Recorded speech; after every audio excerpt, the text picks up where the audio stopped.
Holy shit! I'm James. I'm Adam. This is the Pup List, and we have been very consistent on being inconsistent as of late. And my God, do we feel like the Chicago White Sox? I mean, that's how you make the playoffs if you're in the NBA. You just be inconsistent and you'll find a way in. Yeah, so there you go. If we're an NBA team, we would be the Bulls next year. Yes, we would be the Bulls next year. Now, I don't know exactly what we're gonna go with today. I guess we're gonna do some MLB trading. See what's who we're buying and selling of the top teams in the MLB.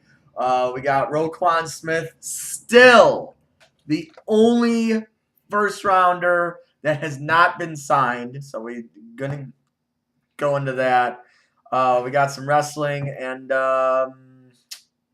yeah, I mean I guess we got football's right around the corner. We're a week away. We're a week away from. Well, actually, Thursday. Oh, fuck. The Hall of Fame game. Tomorrow? I think so. Oh, fuck, you're right. Oh, well, shit, never mind. We got tomorrow. We got football tomorrow. And you know what? I guess maybe if I don't forget about it, maybe we'll talk a little bit about Terrell Owens and not going to the Hall of Fame speeches and then NFL doing their stuff too, which is kind of weird. But we'll go with baseball. We'll stick with baseball right now. We just got through the trading deadline. It's August 1st, so we got all the trades out there. Who do you think was the winners? Who won? Who won the trades? I already know one. The Brewers did good adding. Moustakas. Yes. The problem with that addition is now you're playing 4 players in your infield out of position. Because Shaw, who was a third baseman, now has to go to short. Yeah. Their one shortstop now goes to second. Yeah. The first baseman is actually an outfielder.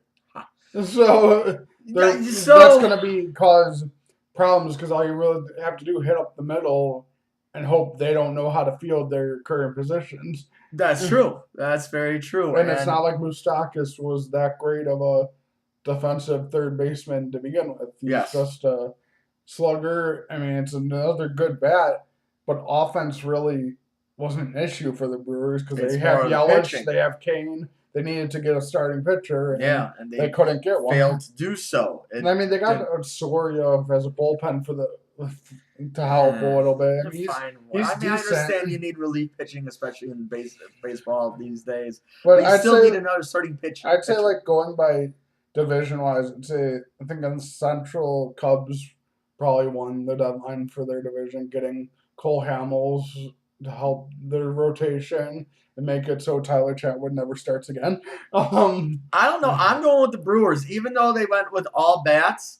They're in it to win it this year. They're literally swinging for the fences. That's what they're trying to do. I think they're only a game or tied with the game and a half out of the Cubs. Because they know the Cubs are going to be on top of the NL Central for the next 3-4 years, maybe 5.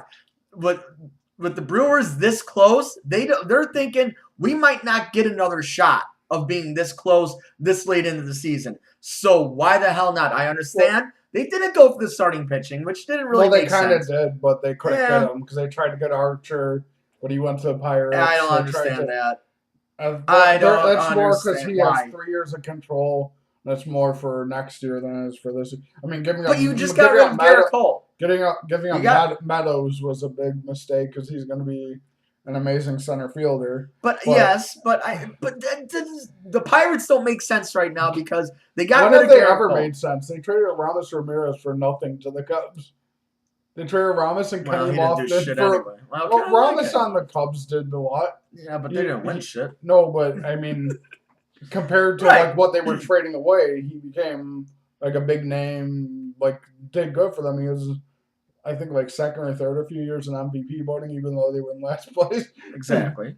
But no, here. All right, this is what I said perfectly to one of my nephews. The Pittsburgh Pirates, by getting Chris Archer and trying to do something, they kind of remind me of what the White Sox did 3-4 years ago when When they all of a got sudden they Griffey? what? When they got Griffey? No. When they got Frazier, Jake Oh, yeah. Peavy, when they won like 7 or 8 games in a row, and all of a sudden they're 4 games out of a wild card. Ooh. And then the trade deadline came, and they're like, oh, we're buying. We'll take Frazier. We'll fucking take Peavy. We'll fucking take, Melky Cabrera. Or not Melky, Miguel Cabrera. No, You it was know. Melky. Miguel's Detroit. Melky is center field. Oh, yeah, you're right. Melky Cabrera. So they're like, oh, we're going to buy him. We're buying him. And they got Obviously at the waiver deadline. Yes, exactly. And you know what happened? The White Sox went downhill. That's what Pittsburgh is. They just went on an 8-9 game winning streak. I know, because I had money on the Pittsburgh Pirates during that whole win streak. So they're thinking, oh, we're flying high right now. Now we're only 5-6 games out of a wild card. Yeah, we got the Rockies and the Giants and the Cardinals and half of the NL ahead of us for the wild card. But you know what? We're only 5-6 games out. We have a good shot. We just went on an 8-game winning streak. Let's fucking do this shit. So let's get Chris Archer. Doesn't make sense. But that's kind of doesn't make that's sense. kind of what like baseball nowadays is, because nobody, unless you're like 10, 15, 20 games out, nobody really feels completely out of it.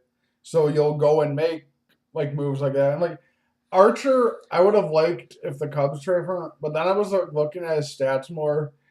Like ever since he got hurt, he's right now got like a 4-run ERA. It's not like the Rays Park is like basically a hitter's playground, because Right. you like it's really their park kind of reminds me of Minnesota, which is really hard to homer there because like how deep it is, how there's no wind ever being in the dome. But just I don't understand.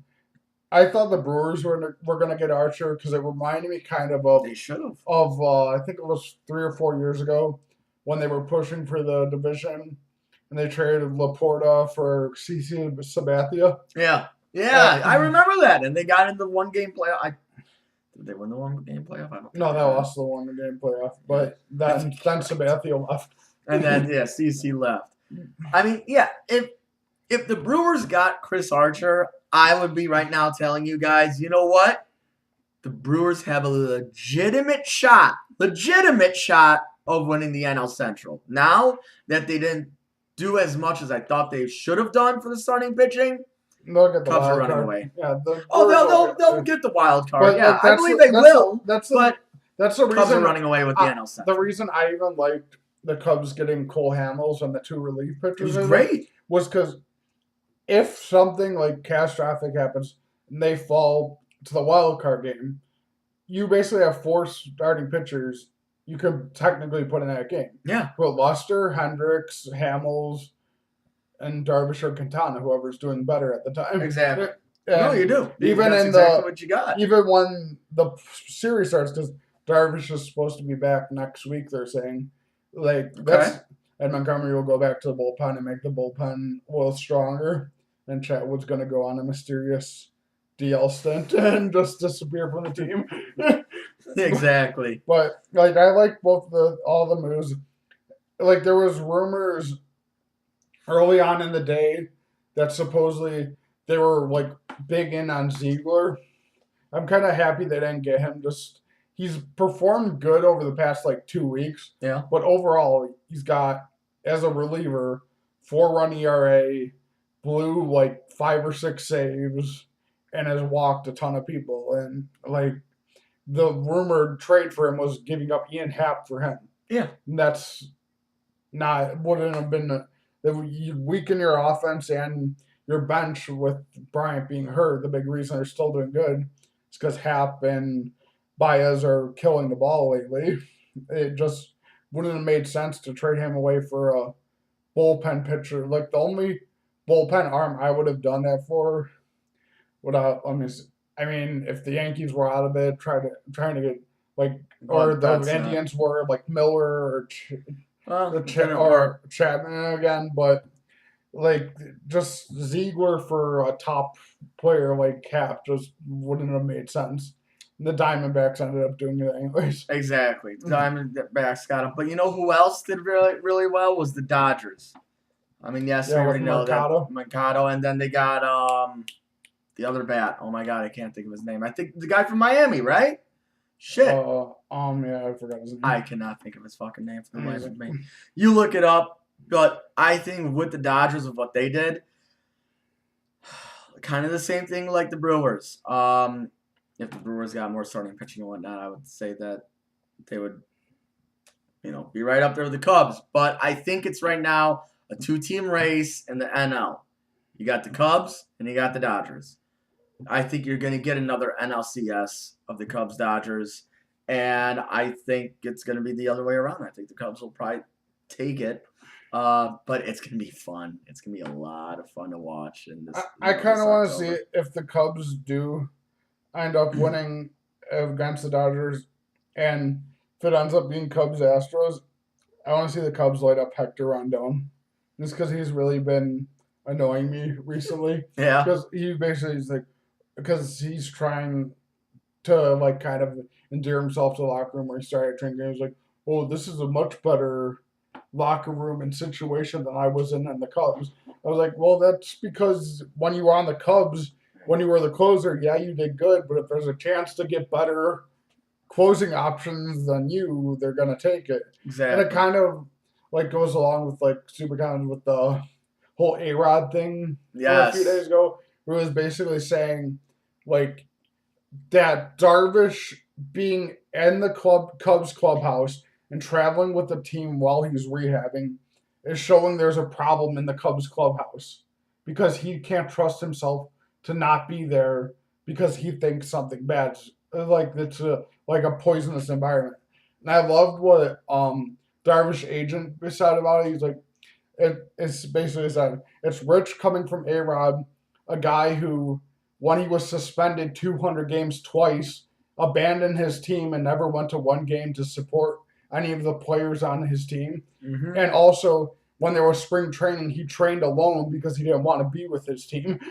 Right. And then you say, how could a player that basically never really gave a shit about anyone but him, right, have a judgment on what's being a good clubhouse or what's a good teammate, when even everyone on the Cubs, because they asked Almora and Baez about it, they're Schwarber did the same thing last year. We'd rather they be with us so they don't get down and get depressed and stuff. Yeah, exactly. So let's look at the AL. Look at the AL. Do you see anything that anybody that did anything huge to impact them to be better than all the rest? Because I believe you got the Red Sox, you got the Yankees, you got the Astros, and yes, you got the Indians. Those 4 teams right there.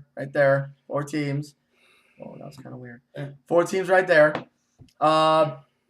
Is there one team that did enough or not did enough during the trade deadline to put themselves ahead of the rest?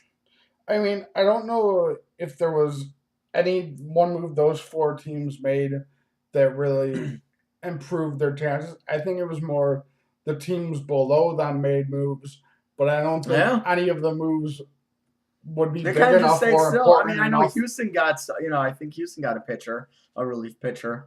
But but none of those. Oh yeah, they got the one from the Jays that was suspended. Are those? Yes, exactly.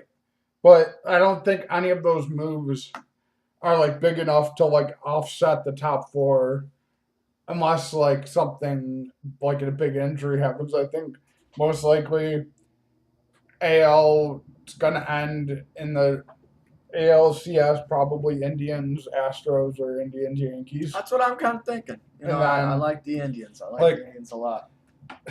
Because that's kind of what the deadline has always kind of been proven to me, is that the teams that make the little moves, a little addition, little just to help finish off your team, usually continue to stay good, stay in their position. It's the teams that make the gigantic move and expect it to solve all their problems, and they crash and burn. Exactly. And that's kind of what's happened with the Dodgers. They made the big trade for Darvish the one year, then they ended up losing. Yeah. They made the big trade for Adrian Gonzalez, and and I was like, and even the trade for Machado, yeah, he's a great player, but number one, like they're kind of like the Brewers. Offense wasn't really your problem. Your problem is you can't get anybody out. Exactly. And now even that, like when the Cubs did it for Chapman, like I was okay with like the trade just because I knew Torres was never going to see the field as a Cub because Javi Baez and Addison Russell. So I was okay. Like I didn't like giving him up for a part-time player, but whatever. But like I always kind of feel weird about trading away like what's perceived to be a top prospect for someone you're only going to have for 3 months because most likely Machado's not going to stay in LA. And that's why people were like, the Yankees. Because that was the big rumor in the deadline when the Nationals started saying that they were considering trading Bryce Harper. Yeah, exactly. Saying the Cubs were supposedly going to offer half, like 3 of their pitching prospects in the minors and someone else for Harper. Well, the Dodgers even called Washington. But then they said even after they got Machado. Last second, like the Cubs kind of pulled back because the Cubs were like thinking, why do we have to trade for him when he's going to be a free agent next year? We could just be like, here, and not give anything up, just sign him. And exactly. Like, I think, like, there have been a few things that have been surprising this year in baseball. I think most surprising, at least in this city, is that Jason Hayward has figured out how to be an offensive weapon again and has improved himself. Also, the fact that Tyler Chatwood can't find the strike zone to save his life. Exactly. But he still has a $38 million contract. But, like, in terms of the divisions, I was kind of expecting the Dodgers and Mets to be a lot better. Like, Dodgers, I know they're still a playoff team at this point. But I was expecting them to be, at this point, close to being locked. Yeah. In the division. It was their division there. And same with the Mets, but I guess not. Neither not of them. At all. The Mets are just completely falling apart. And exactly. Well, I got nothing else about baseball. Ready to go in a little bit of NFL? See what's going on with Roquan Smith? Sure. I mean, what the hell is going on with this? Okay, like I understand that he doesn't want. Okay, because we don't know. The NFL is all sorts of fucked up. What else is new? You don't know what a catch is. They fixed one rule and make one even worse. Yeah, you don't know what a catch is. So they year fixed by that. Year. So they fixed that, and now you don't know what's a good tackle. Oh, you hit the person with your helmet and the shoulder pad, so now you got to get fined. What? Yeah. What's going on? I get why Roquan is holding out and why the other players did too. What I don't get, like, okay, I understand Bears are like old-fashioned team, doesn't really like any changes in contract, any changes in structure. They like staying their like old spongy stuff. But it's not like he's really asking for that much. He's just asking if I get suspended for a tackle that I'm not, that just happens to be illegal, even if I did nothing wrong, I don't want my bonus taken away. Right. Now, I could see the Bears side of it where it's, well, if you go out headhunting, then we still have to pay you. Exactly. And you can't really do that. But, like, the most surprising thing I think was that Darnell got the contract like that with the protecting of the tackles like that. But then I was like, why would a quarterback really need that? Right. Because it's not like a quarterback's going to... I mean, he might take helmet-to-helmet hits, but he's not going to initiate them. No, he's not. Well, maybe he will this year. Maybe he is. Maybe he's going to start headhunting like Jeremy Shockey, the tight end of the Giants did. But, like, I just kind of... The way I described their version of a rule to my friend who, like, we both think this is the most moronic thing the NFL has done is, like, if you're you're playing hockey, and all of a sudden, boom, what's the idiot commissioner in that? Bowman? No, that's our GM. Oh, idiot GM. Oh, yeah. Oh, my God. Why can I not think of his name? Yeah, I can't either. He's a big turd like Seelig used to be. It's a man, right? Yeah. It's oh, Jesus Christ. Yeah, look it up. I can't. Batman. Batman. But, like, if Batman all of a Fucking sudden Batman. said, okay, NHL, there's been some concerns about player safety, so we're going to outlaw slap shots and checking. Yep. Because those are too dangerous. You can't do that anymore. It's too dangerous to take a slap shot because somebody might get hurt. Yep. It's too dangerous to check anybody. So you guys got to play nice and call. You can't do this anymore. And if you do, we're gonna fine you or suspend you. So then you're gonna have to figure out what's a slap shot. Does the stick have to be only like this much, off the ground to be a slap shot, or what's the diameters here, people?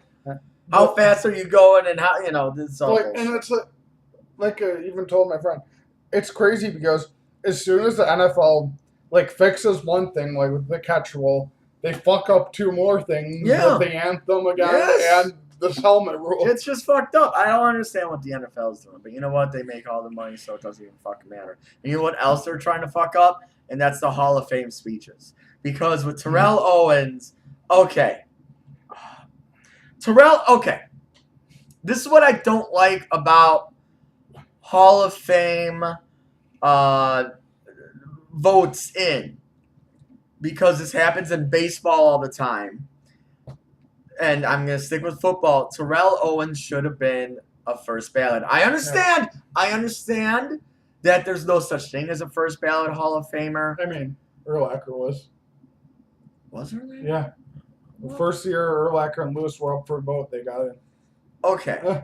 Well, okay, I'm sorry, for a wide receiver, because I think it took Marvin Harrison quite a while and all that.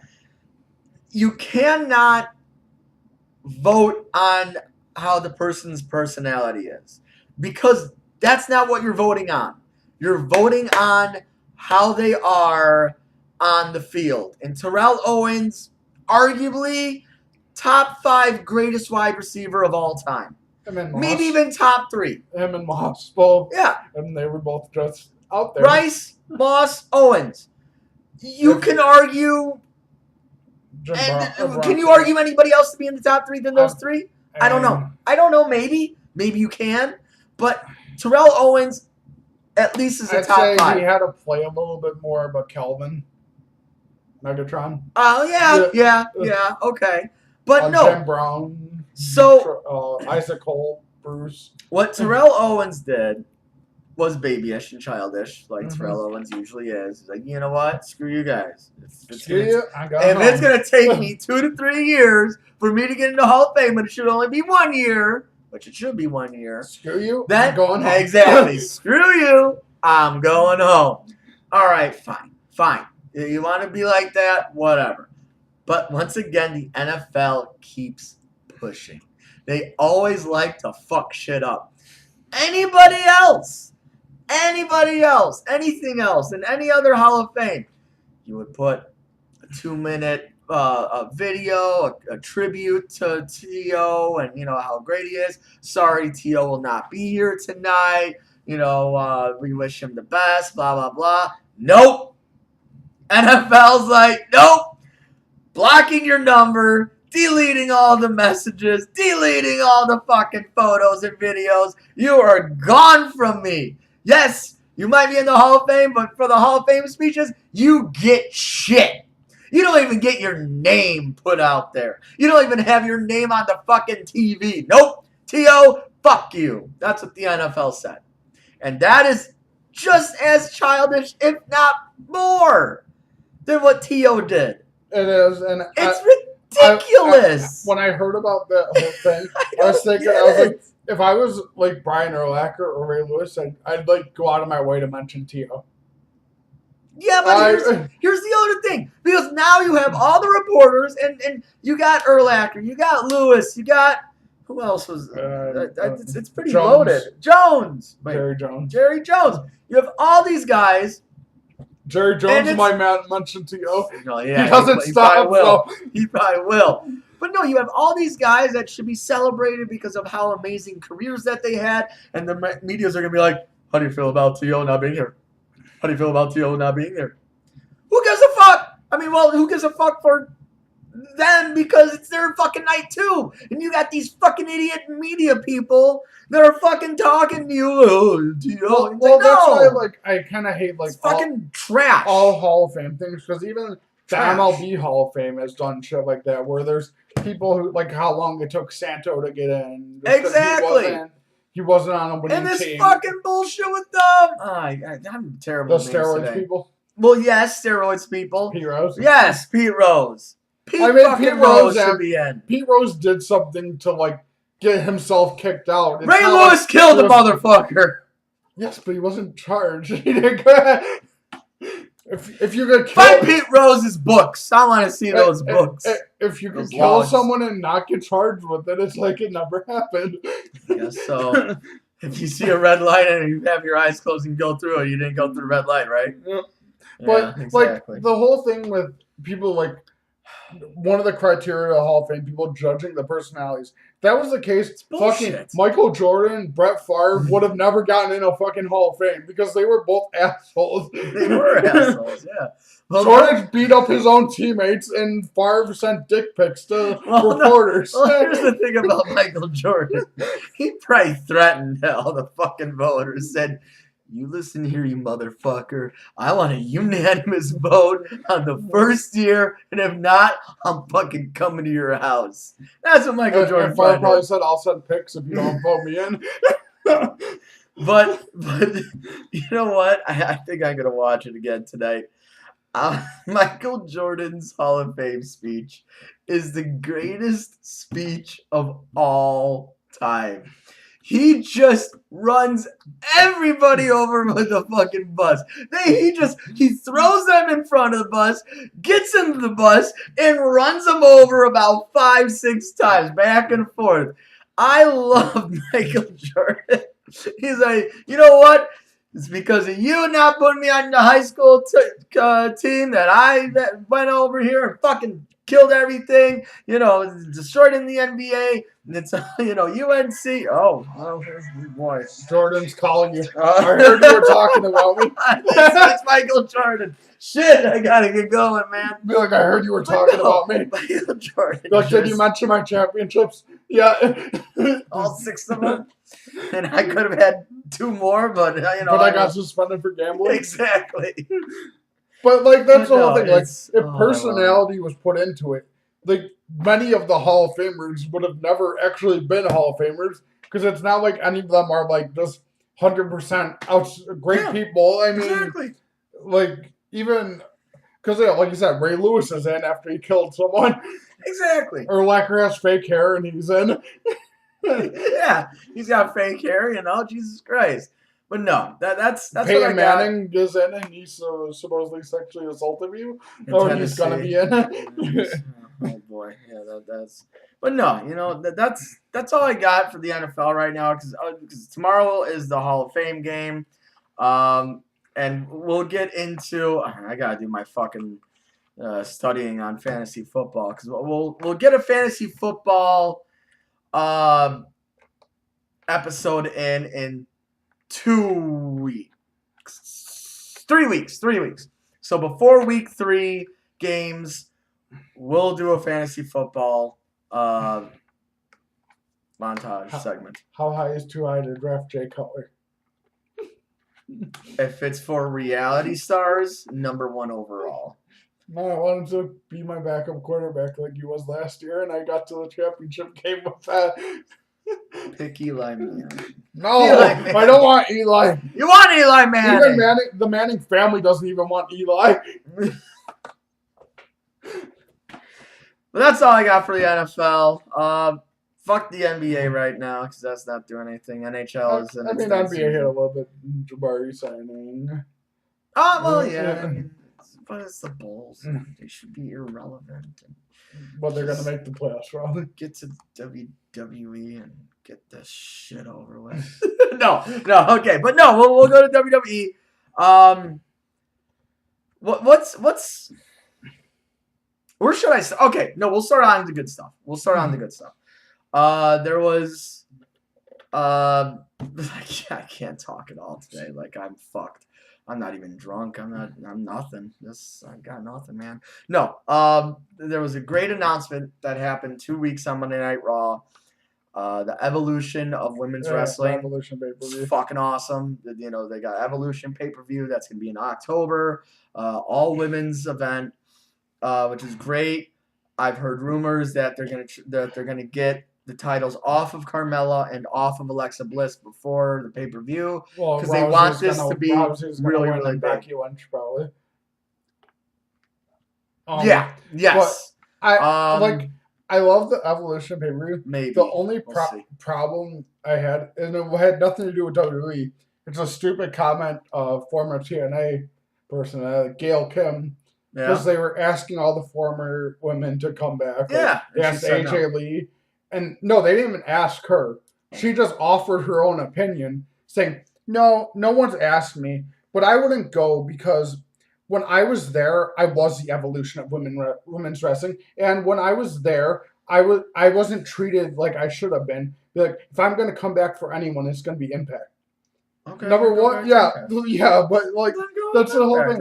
Like, number one, if she actually did go, she'd do more help for Impact than she'd do harm because I would actually be promoting another company by you just appearing for 1 minute and just like, hi.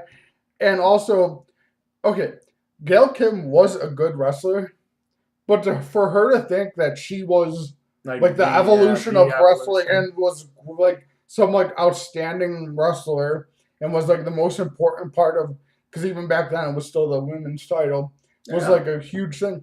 The reason she got released from WWE twice was because she couldn't follow simple like production and commands. What they said, when they told her to lose a match, she wouldn't lose. She didn't want to lose. She wanted to stay on top.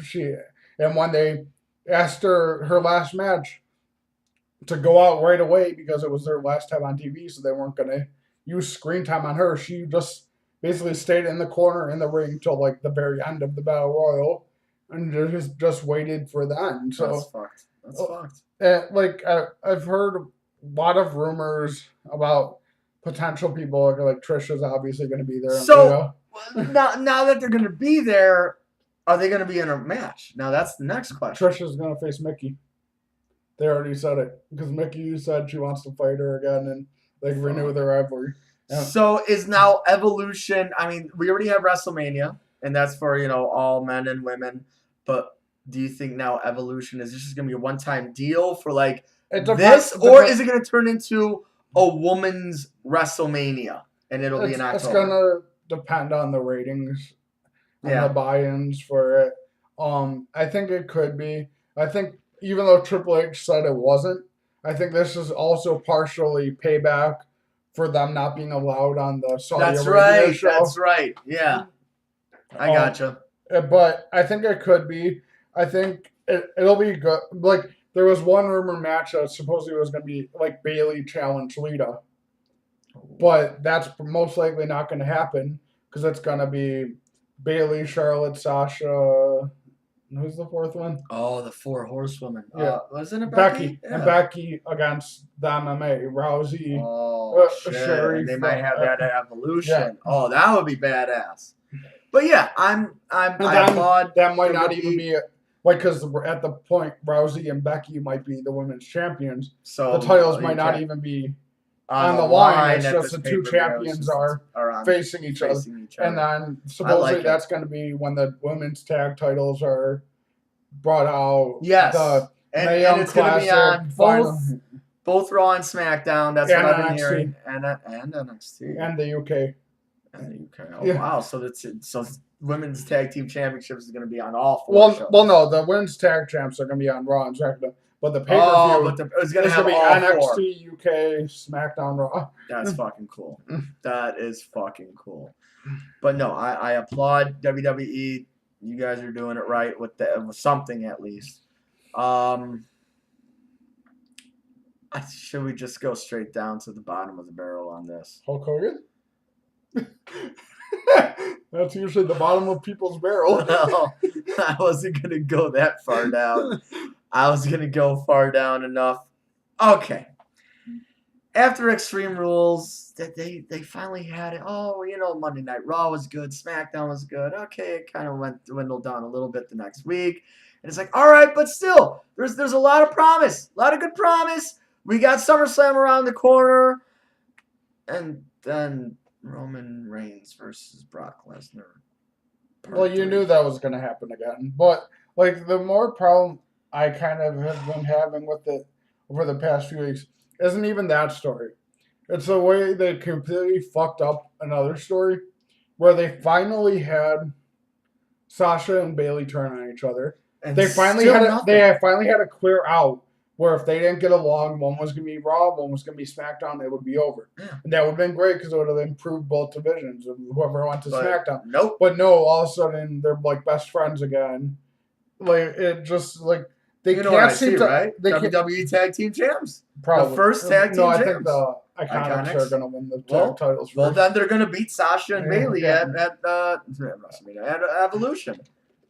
If Sasha and Bayley aren't in the 4 Horsewomen match. If they do that, yeah. But like, just like they've kind of like destroyed their own stories a lot of times. Like Yeah. the same thing with Braun. The fact that like Yes. Braun can like turn over trucks, tear down the stage, but he can't fucking beat Brock Lesnar. Bullshit. It's bullshit because Brock Lesnar is untouchable. But no, here we are again. It's another major pay-per-view, and we're just getting jammed down our fucking throats.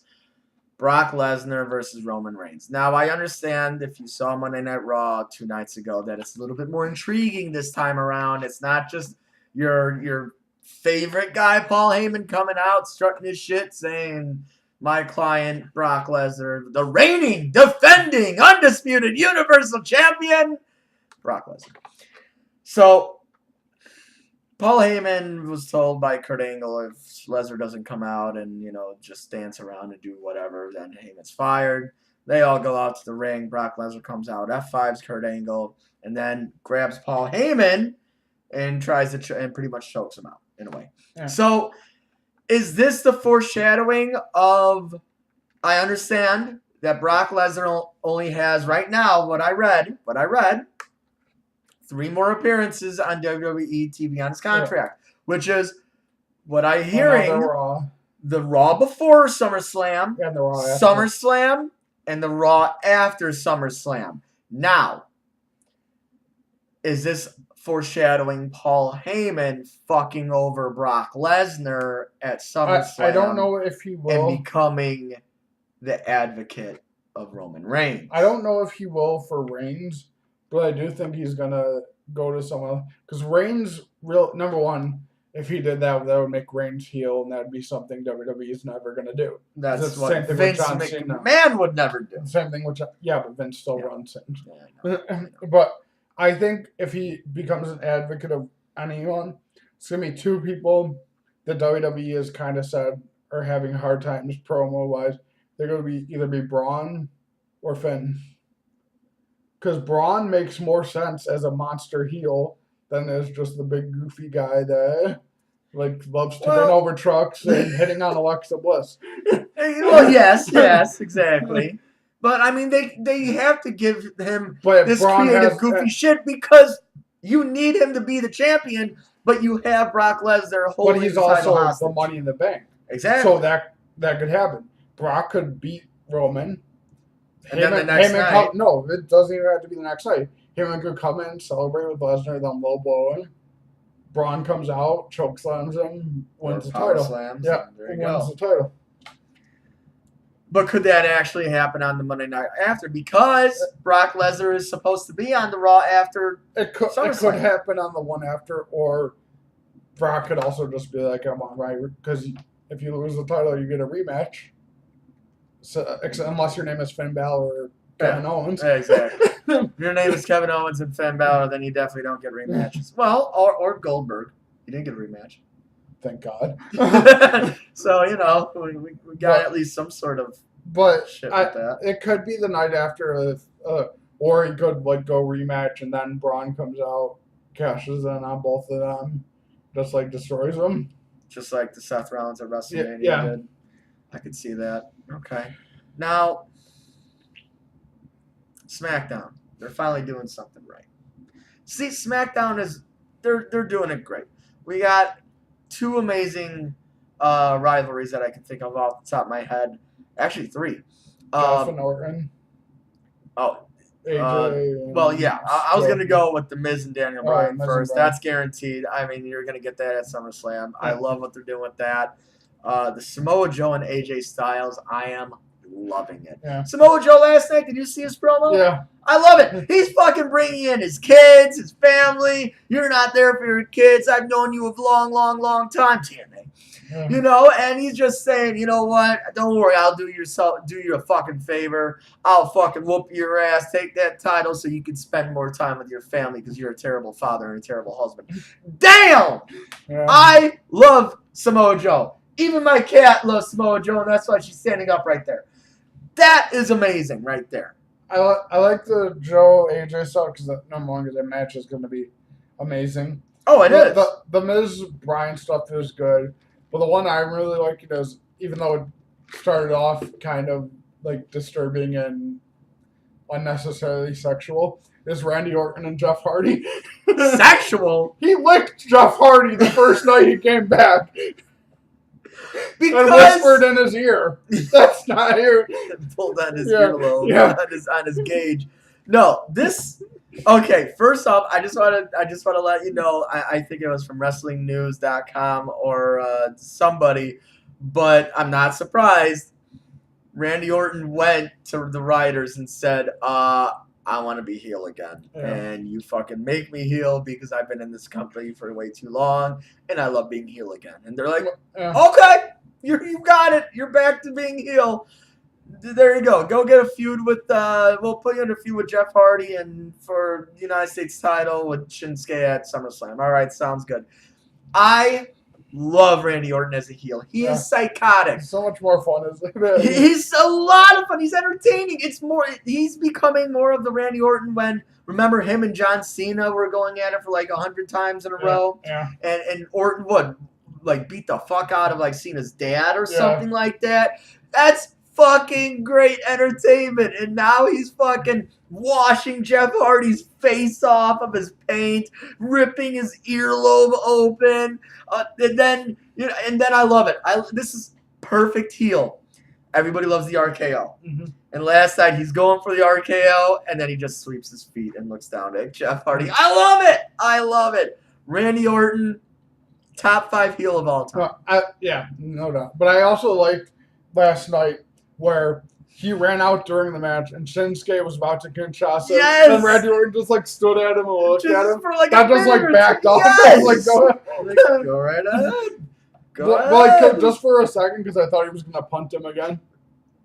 That would have been awesome. Hey, he brought the curb stomp back, so you might as well. But no, I love it. I love that storyline too. So SummerSlam is looking sort of good.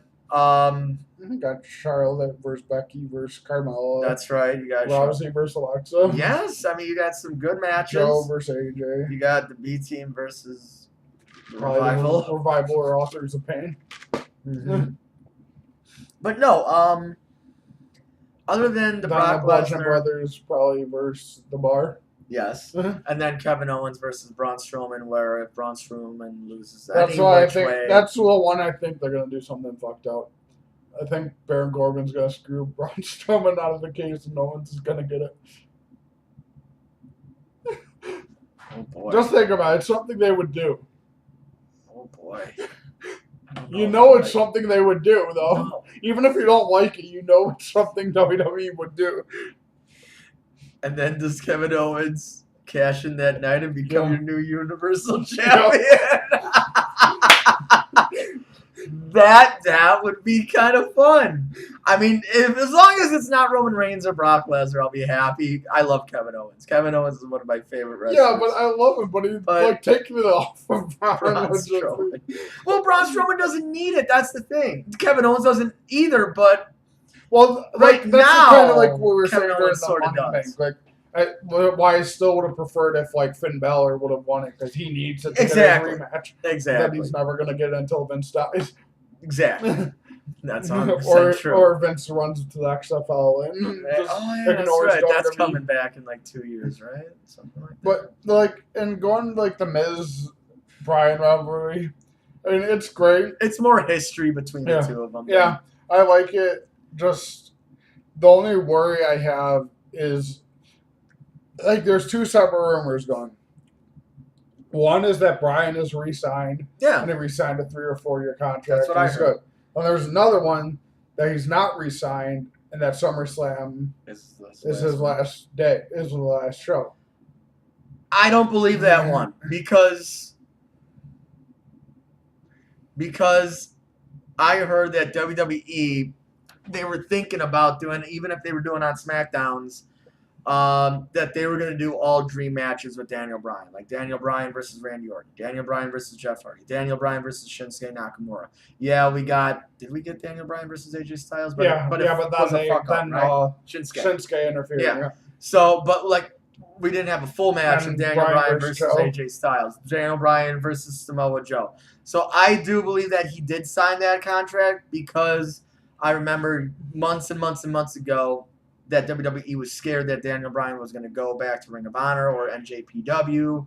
So they were just going to be like, all right, we're just going to get all these dream matches in right now. Now that he has that 3-4 year span, you could have long, drawn-out rivalries and put them at SummerSlam, Survivor Series, Royal Rumbles, WrestleManias, and have your rivalries of Daniel Bryan versus Randy Orton, Daniel Bryan versus Shinsuke. Well, maybe not Shinsuke because I got rumors on that too. Yeah, that he's going to go. That he's going to go back to NJPW.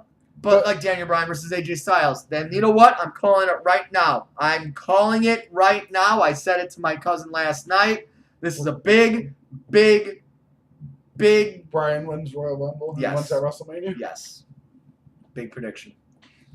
And he beats AJ Styles, even though Samoa Joe will beat AJ Styles. I don't know if Joe's going to beat AJ just because there's so much like hype and like love in WWE right now with AJ. Like everyone backstage. And that's good. I him. love AJ Styles. All the writers and producers, like Triple H is like loves him, and like I just like that's kind of Triple H. I was gonna say Vince. He likes big sweaty men, like Roman Reigns, and Brock Lesnar. I haven't really seen like Vince thinks like Vince is still a little off about some of the other guys because he doesn't like guys that made it on their own without the WWE, but. Like, most of the backstage people are all, like, love AJ Styles and, like, some face of the company right now, face of the game. Yeah. That's why I don't know if he's going to lose at SummerSlam because the game's coming out a month later.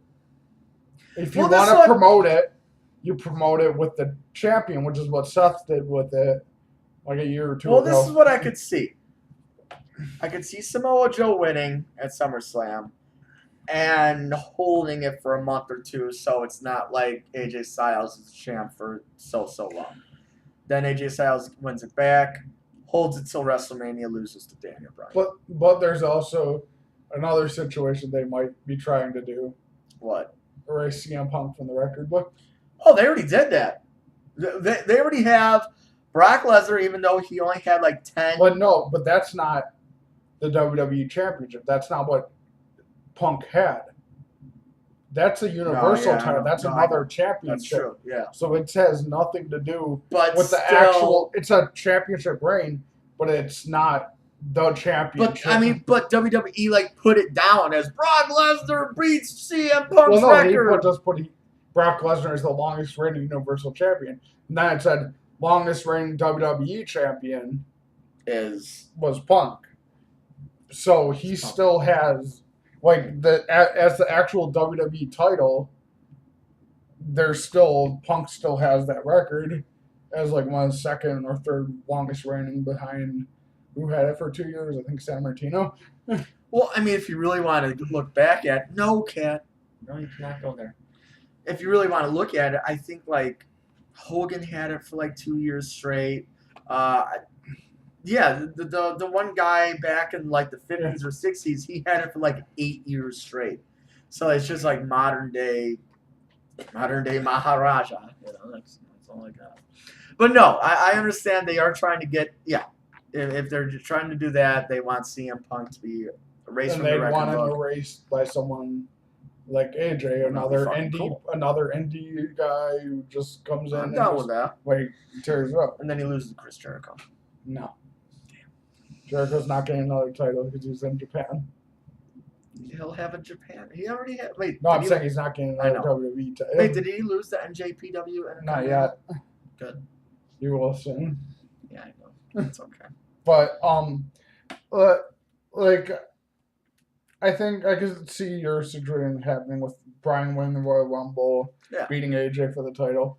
But I could also see him jumping shows, and if, like, say, Kevin Owens or Finn or Seth are the champion at the time, him going after them. That would be cool. Yeah. Now here's. Now you just brought somebody up, and I was gonna end the show right here, but no, I want to go on with the Seth Rollins. Okay, I don't understand this. So you have a great 30-man. It should have been a 60-man. I mean, 60. Well, they couldn't have done 60. It was 30, less time constraints. You can't. So you get the Iron Man match. It was great. Now you're going to SummerSlam. Of course, I understand. You can't have just a regular singles match after you just did an Iron Man match at Extreme Rules. I do hear rumors that it's going to be a multi-person Intercontinental Championship. McIntyre's supposed to be in it too. Drew McIntyre, and maybe they'll throw in Ambrose, maybe, if he's back by then. No, I heard Ambrose. I heard after Ambrose is coming back after SummerSlam, and they're going to put Rollins and Ambrose as a tag team again and go for the titles again. So they could build up Ambrose so then he could turn heel like he was supposed to last year and face Rollins at WrestleMania. So they're going to bring that into this coming fall and winter. So what I don't like is that WWE, they're going fast with this Dolph Ziggler, Drew McIntyre storyline. Because if you remember back with Shawn Michaels and Diesel, it was a little bit longer. It was like almost a year, about 8-9 months until finally Shawn Michaels accidentally super kicks Diesel like 3-4 times in a row, and Diesel's like, "What the fuck, bro?" And then they clash. You can't just bring Dolph Ziggler and Drew McIntyre in beginning of June, and then all of a sudden you're going to end and have them feud in September. Come on, but you got to let it slow burn. There's all I agree with that, like by the promise of like the old stories, but I think a lot of the reason WWE now does these like short burst storylines is like, number one, they're not gearing like to adults anymore; they're gearing to kids, and kids' attention spans. Yeah. So you go a 2-week storyline, and they're like, okay, and then forget about it. Damn. I guess you're right. Fuck. Well, I really hope Drew McIntyre becomes... He will, eventually. Some sort of major... He'll become Intercontinental or Universal. So if it's going to be Universal, it's going to be like in 5 years. Well, no, because once Brock loses... Roman's not going to keep it 2 years. Roman's not going to keep it that long. He's still not getting a reaction. You think Vince fucking cares? And plus, in 2 years, the XFL will happen. No, in 1 year, the XFL will happen. So Roman Reigns, Baron Corbin will both go into the XFL.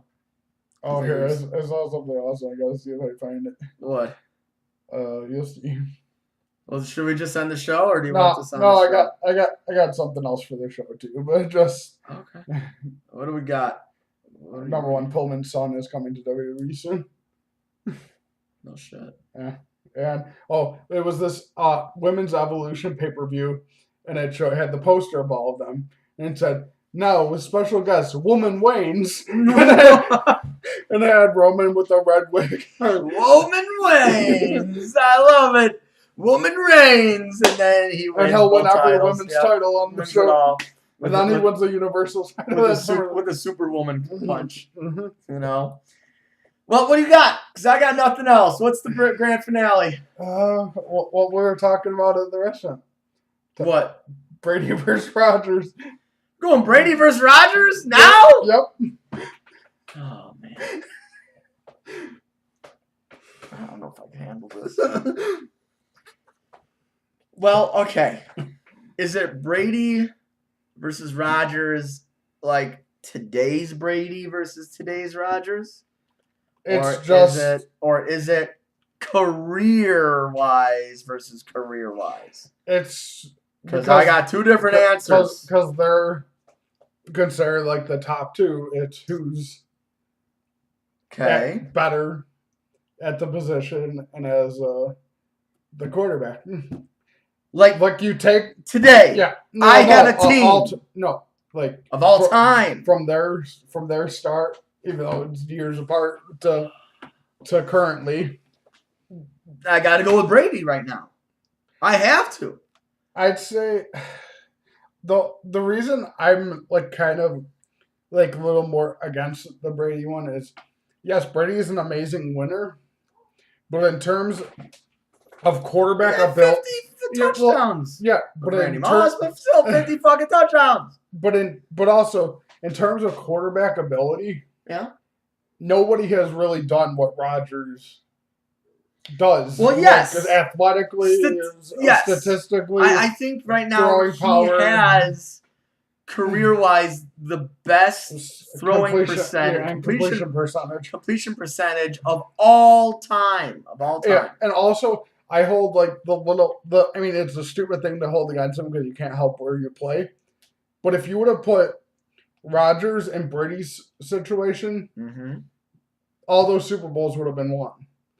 But if you put Brady and Rodgers situations where year after year the Packers don't put a great team around him, they just hope he'll make up for their flaws.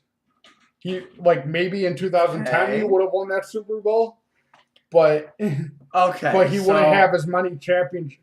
Like I think a lot of it is the Patriot system and Belichick. Agree, Just how I think it's Brady 50-50. is a great quarterback, but I think a lot of it is the Belichick Patriot system helping out a little bit. Because like if you look at what the Patriots do, their defenses might not be like top 10 or whatever every year, but they're still solid defenses every year. They always find a way to get, if it's not a top wide receiver option, like top 5, top 10 receiver traded to them or they sign. Yeah, and then you kind of look what like the Packers have done, where Rodgers kind of has to develop his people to become, and the defense has sucked since 2010. Right. No, I kind of understand where you're coming from, but and like if you're going like the wins thing because he won so many championships, right? Then there's also like we did the whole LeBron Jordan thing. Then technically LeBron, even though LeBron looks like a better, more points, more assists, looks like a better like athlete and player. If he doesn't have 6 championships, he's not better. Like the championship problem is a lot of times you can be like the greatest player ever, which Rodgers is one of the greatest. If your team around you sucks, you're not going to win. You're not going to win you're not going to win more than one if you get lucky. I mean, or look at all those football times. Is different though because look at all those times Peyton Manning was on the Colts and two Broncos. Yeah, even though he was like half dead the last one. He destroyed the Panthers. That's right. So yeah, no, he has 2, but no, football's different. Football's tricky because you need a great defense, you need a great defensive line, a great offensive line, and you need to make the right decisions as the quarterback. Brady has done it since 2001. I understand except 1 year. 1 year when he got injured in week 1. And Matt Castle almost led them to the playoffs. And they went 11-5. They went 11-5, and they missed the playoffs with an 11-5 record, which is ridiculous in itself. But this is a tough one. See, and that's what like I kind of hold against it too, because like you look when you take the players out. When you took Aaron Rodgers, I mean, this is also front office problems and team problems, but you took Rodgers off the Packers. They won, like 6 games last year? Yeah. You took Brady off the Patriots. They still almost made the playoffs. With an 11-5 record. With Matt Castle. An 11-5 record could be the 3rd best record in the NFC, AFC, in the conference.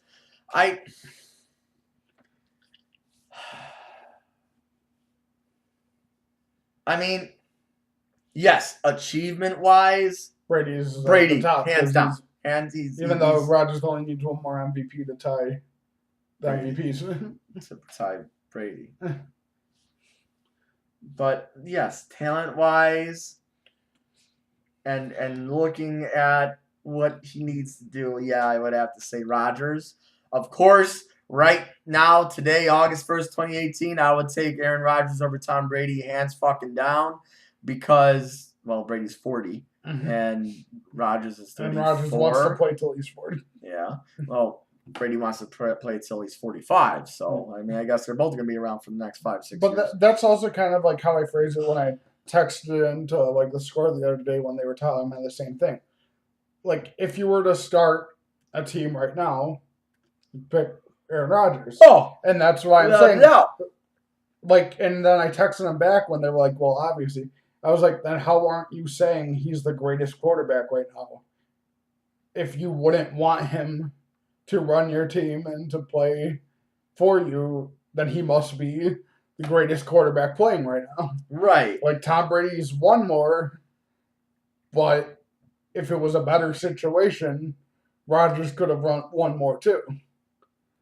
It's kind of the same thing with LeBron. Yeah. If LeBron was in a better situation than those first 6 years in Cleveland, he could have gotten a title somewhere. Or he could have gotten more. He could have gotten He could have gotten, if he didn't go to Cleveland, say he went to the Boston. Oh boy. And then Boston would have had Paul Pierce, Kevin Garnett, Ray Allen, and LeBron James. You know, that's... Then they would have never stopped winning. Then they would have... Yeah, you're right. So or if he went to the Spurs. It's all same thing. But no, I understand. It's all on situations and scenarios, and that's, you know, when you get into these type of conversations, especially with the LeBron James and the Michael Jordan. But football and basketball are two different monsters, two totally different fucking monsters. Because you could say Dan Marino is one of the greatest quarterbacks of all time and argue that till you're blue in the face, and you could be right, and he's got 0 championships.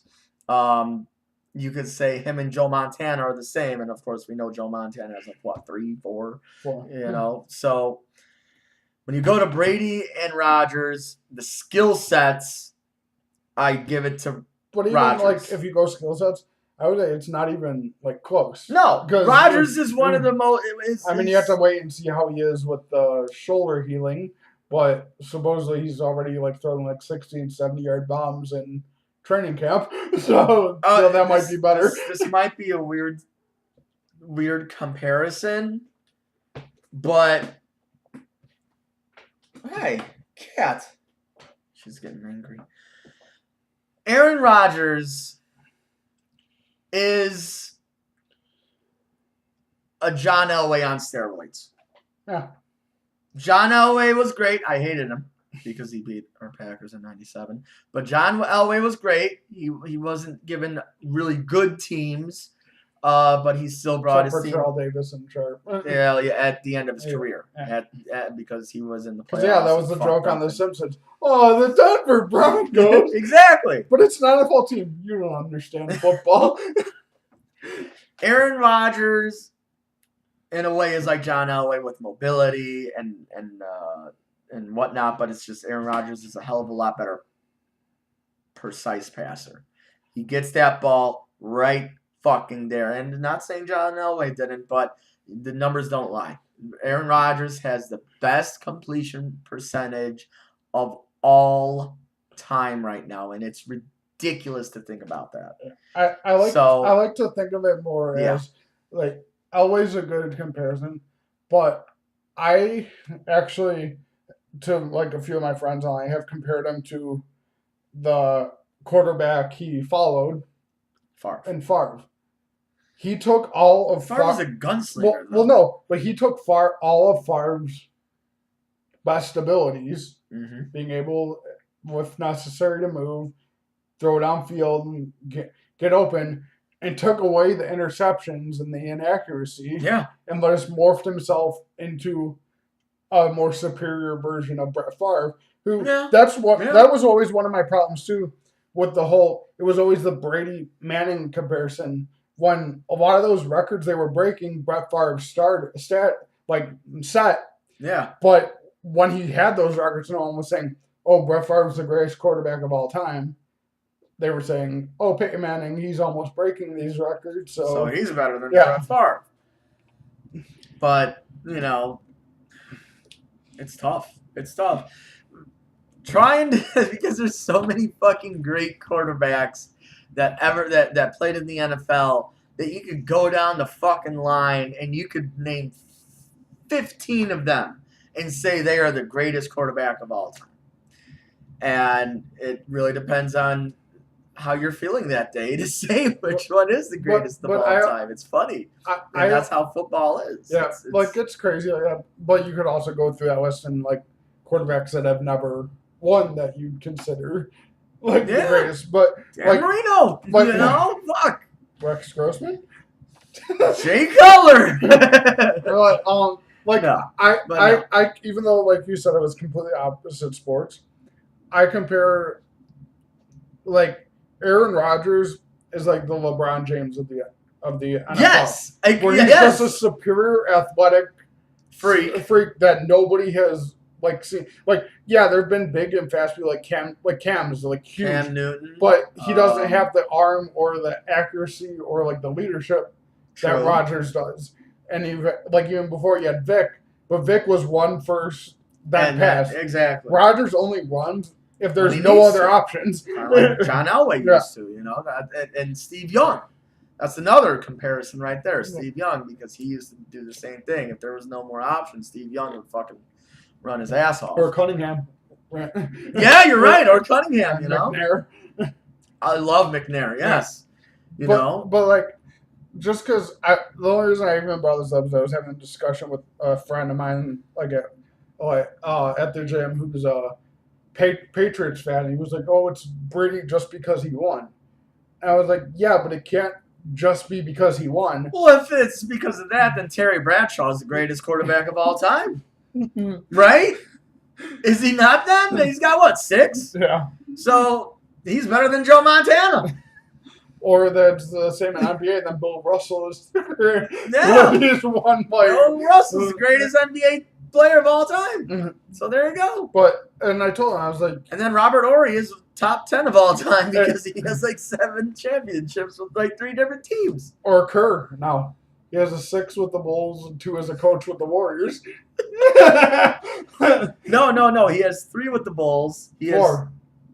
Because he was there last year of the first one.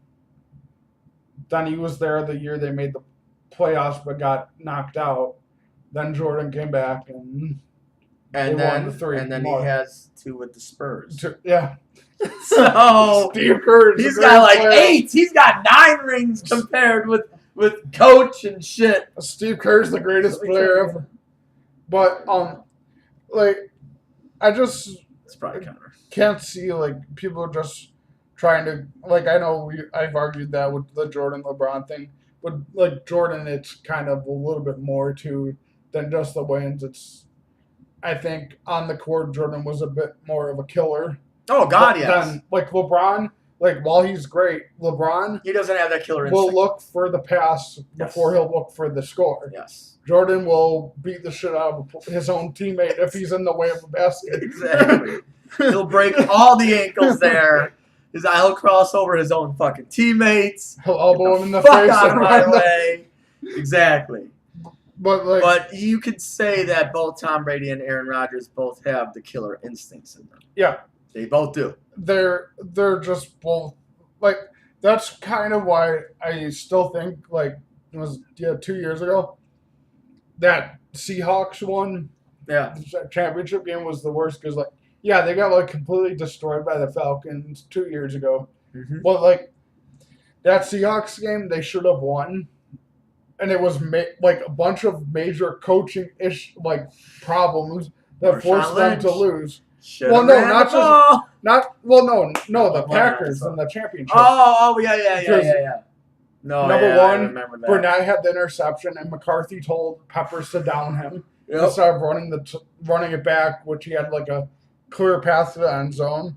Bostic getting in the way of the onside kick, and like just a bunch of like random like miscues that happen.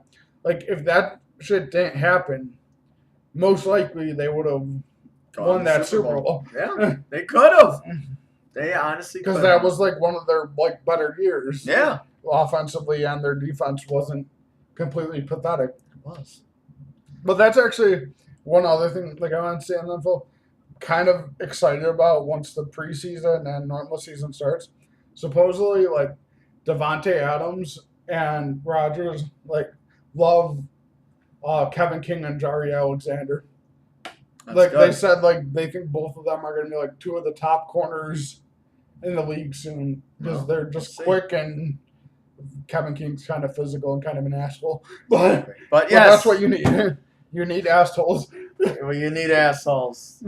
We're finishing it up. This is the Pub List. I'm James. I'm Adam. Deuce.